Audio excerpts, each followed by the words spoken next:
Hey guys, today in this video we're going to talk about internal file shares and why we need to move away from them and adopt something a little bit more advanced and modern.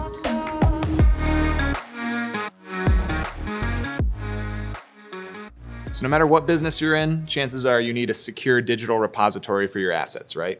There are a lot of free options and a lot of costly options with tons of different features, and it can be difficult to navigate what's available and align it to what your team needs. In this video today specifically, we're going to talk about moving away from internal file shares and adopt a more advanced Microsoft Cloud workspace environment that you may not have known you can utilize.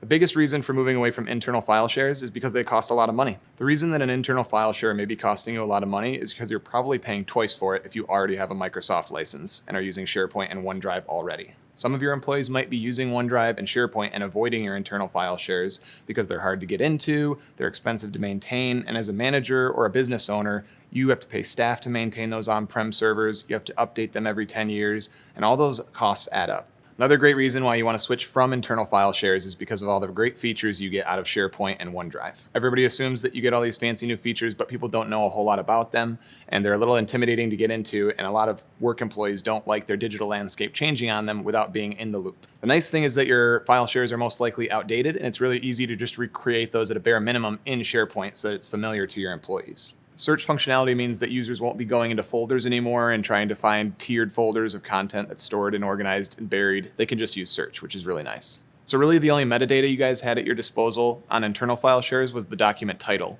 In SharePoint, you can put metadata tags for keywords and things like training and onboarding and HR and things like that to sort your content no matter where it is in the ecosystem. Sharing the space on SharePoint or your own personal OneDrive means you get to control how you organize your documents, and you can make multiple list views and library views on how to see that content based on the user that's looking at it. So if you're using a shared drive on your local machine, you're using Windows Explorer that only has one experience for everybody. But if you log into SharePoint, into your own universe, you can create and customize that place to see your documents. Another common thing we see in SharePoint is automated alerts when you share something with somebody. So users can set up alerts that trigger when a document is put in a certain place so that you don't have to go email that person after you've uploaded your document. Whereas before, you had to put it in a file share and email the person and let them know exactly where it is and put a link to it. So the other cool thing about SharePoint is that they track version history for you by default. So once your documents are in SharePoint, when you make changes to them, they're upgrading to major versions. If you decide you didn't need to make a change, you can always go back to the previous version right from your interface. The last big reason you should move away from an internal file share is all about security.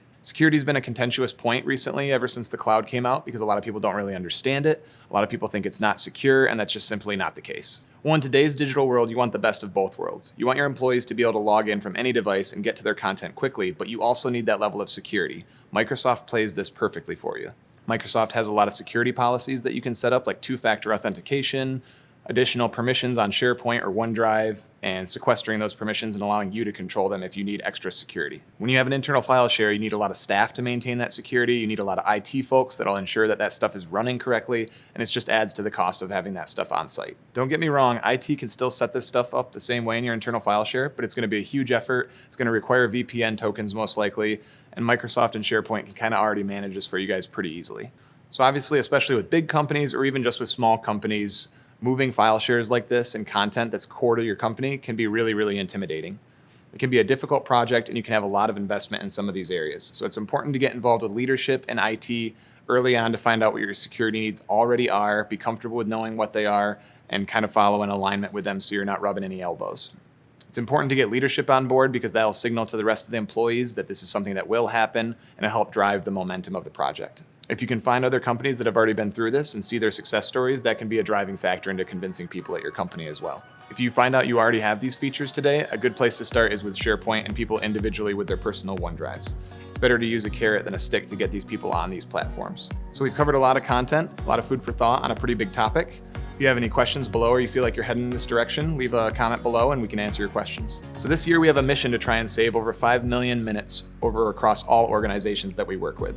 So that's why we're trying to make all these videos and give some more content out about some of these time-saving things and solutions. If this applies to you guys, we'd love to hear back from you. So thanks for joining us and clicking on this one. We'll see you in the next one.